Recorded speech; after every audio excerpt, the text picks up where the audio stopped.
Hey listeners, today we are going to see two games. The first game is between Bagheera and Gufeld from 1973. Let's start this game. The game started d4, knight f6, c4, g6, knight c3, bishop g7, the king's Indian defense. Another approach is the Grunfeld defense, d5, bishop g7, e4, d6. Then there's main f3 was played. There's main move knight f3, another move bishop e2. Yeah. Yet another f4 and many moves. f3 was played in this game. The same each variation. One of the main lines, short castle, bishop e3, and now knight c6, so-called Yates defense. And now knight g2 seems obvious and was played in the game, and now a6 is the main move, but rook b8 was played. Kind of offbeat idea, preparing a6 b5. Now queen d2, a6, preparing b5. Now it was played bishop h6, and now b5, strike on the queen side, and now h4, and now e5, bishop into g7, king into g7, h5, and now king h8. Now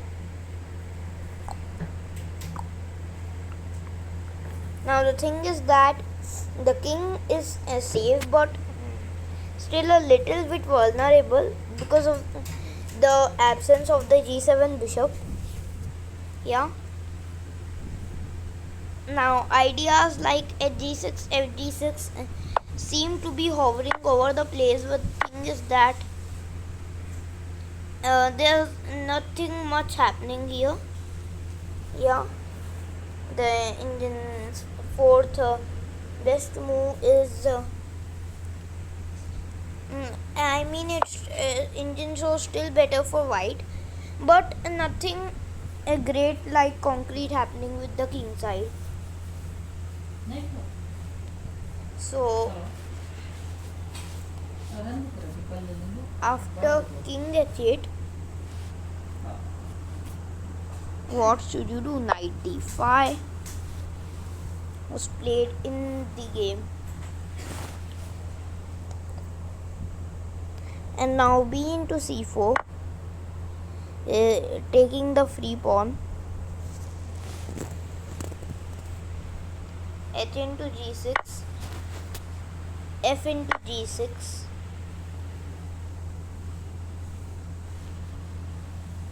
and now queen h6.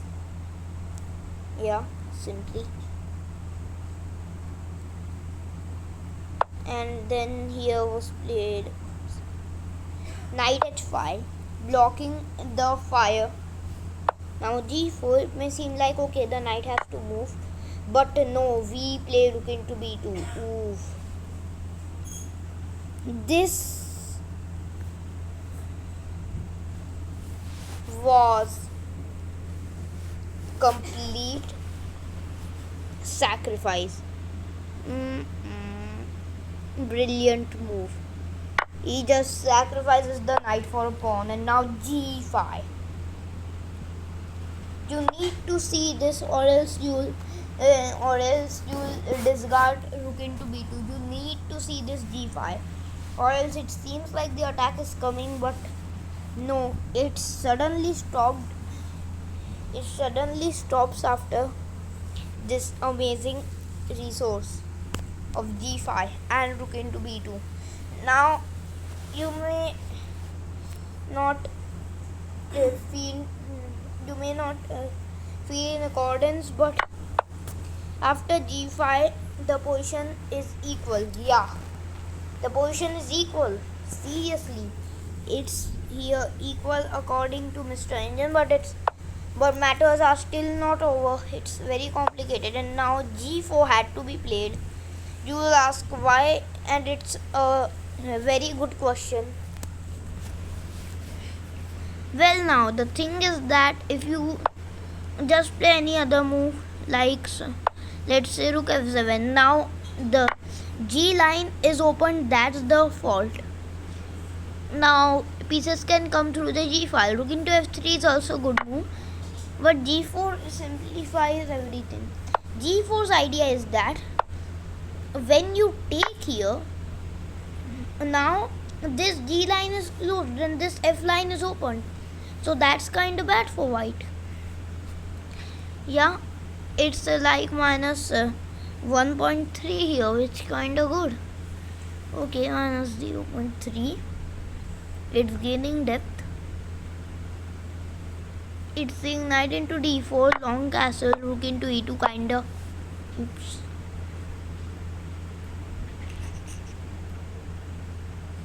Obvious rook into e2.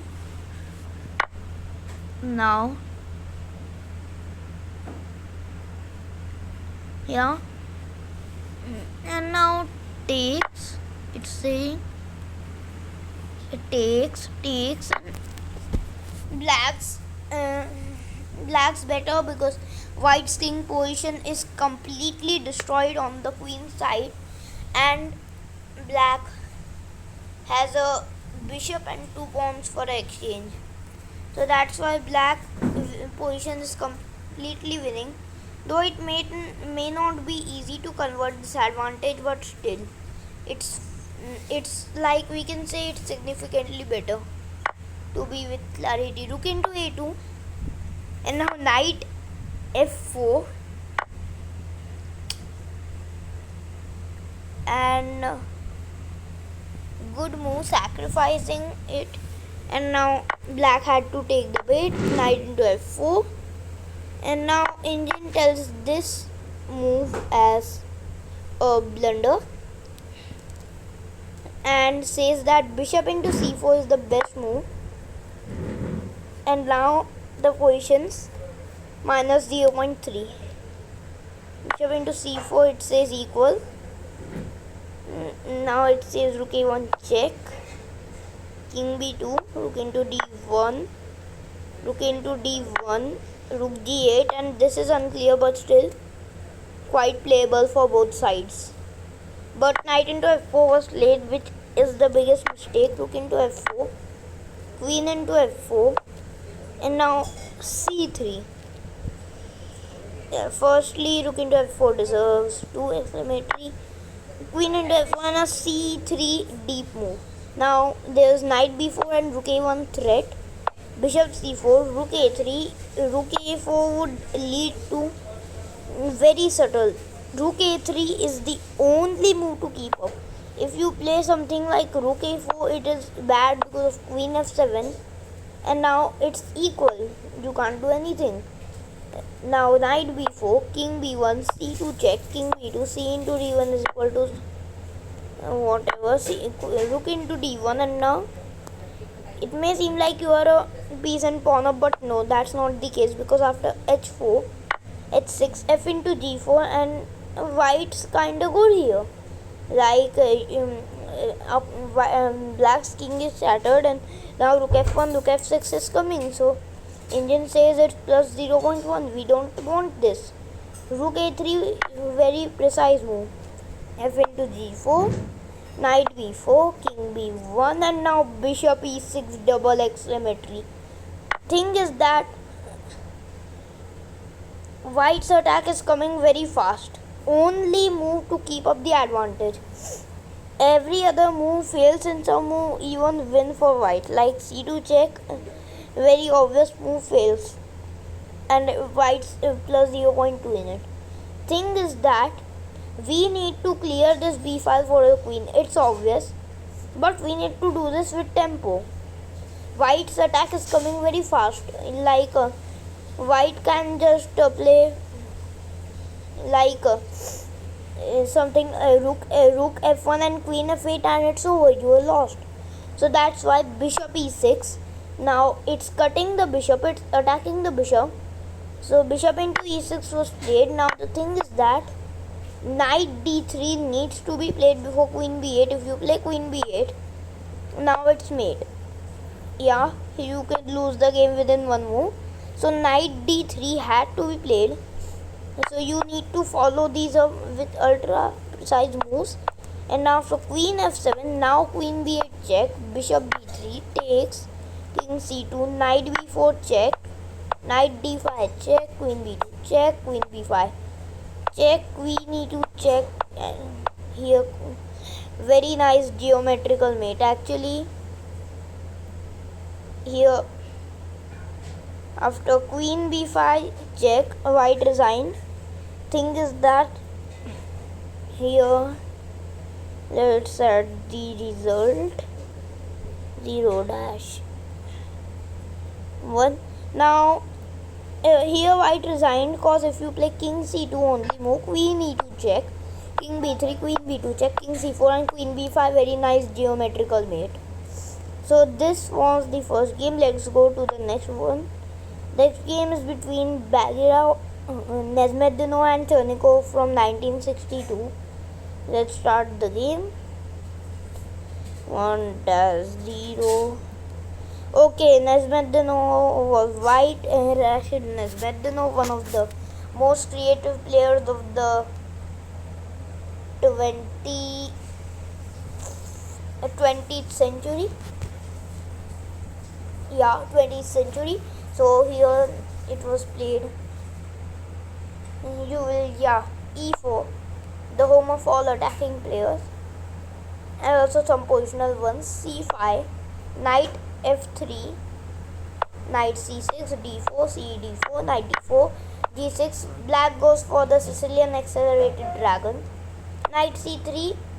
Another option is c4 leading to the Maroczy bind. So black has two options, knight f6 and bishop g7. So after here knight c3 is the main move, which leads to bishop g7.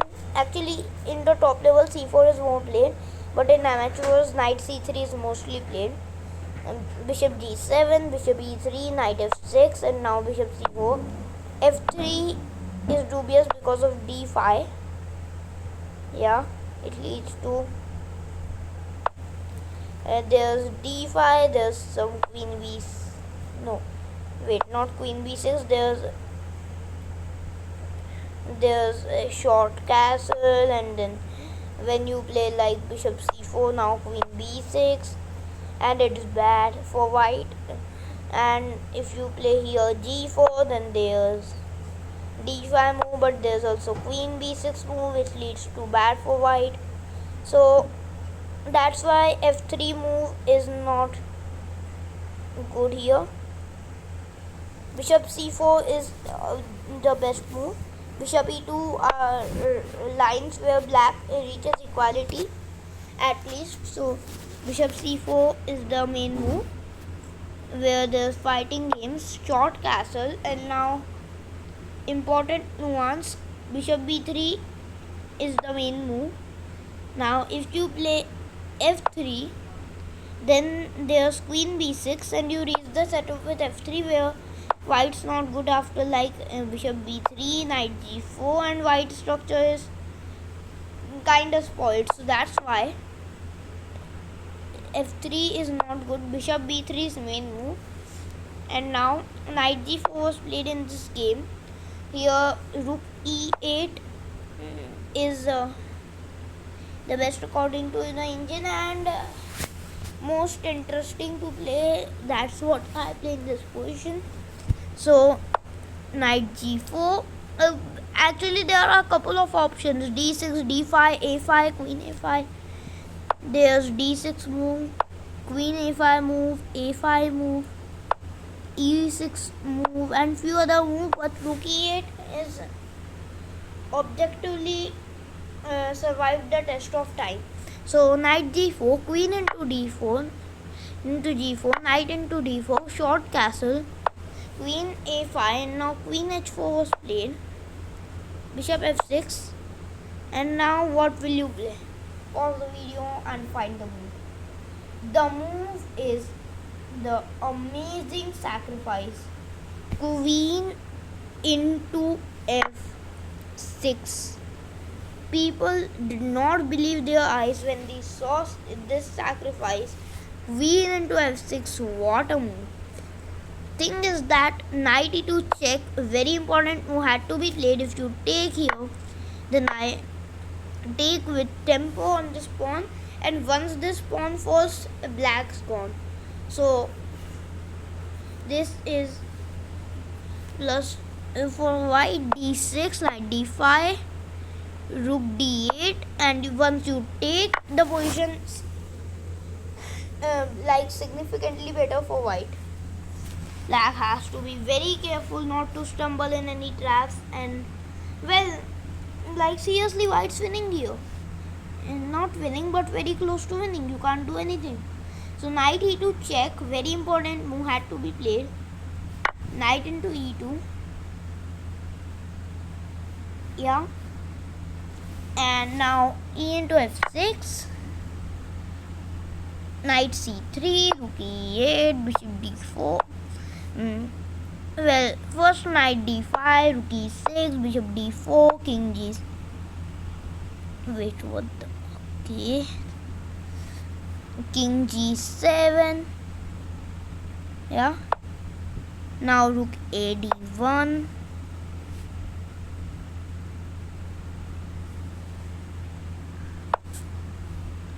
Now b6 is best according to the engine, but in the game d6 was played, and now engine says plus 0.4. Rook d3, very nice. Rook lifts, rook f3 threatened. Bishop d7, rook f3 attacking the f6 pawn. Bishop b5 attacking the rook. Bishop c3 doesn't care. Queen d8, knight into f6. Now bishop e2 was played.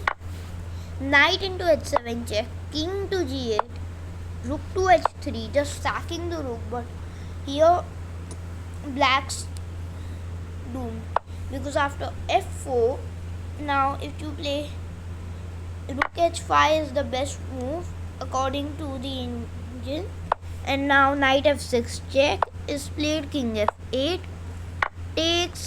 takes, rook f2, and now white has rook, bishop, and 2 pawns for a queen. You can imagine the material advantage, and white easily has a significant advantage. After bishop into f1, king into f1 was played, rook c8. Now thing is that black wants to capture this c3 bishop. This bishop is the essence of this game, but white doesn't allow it. Bishop d4, b5 threatening rook c4, but just knight g5, rook c7, takes, and rook h8 check. The tactic from the game, Petrosian Spassky, from their 1966 World Championship, I believe, that there was like this kind of knight fork where white forked all the pieces. White won this here and here, and white's easily winning because there's a7 pawn is in danger. White has two pieces and a pawn for a rook. This is easily winning, so black resigned. A brilliant game by Rashid Nazmuddin. It's often called his immortal because of this sacrifice, queen into f6. What a thematic sacrifice. So these were the two games. I hope you liked. Don't forget to hit the sub icon. Thank you.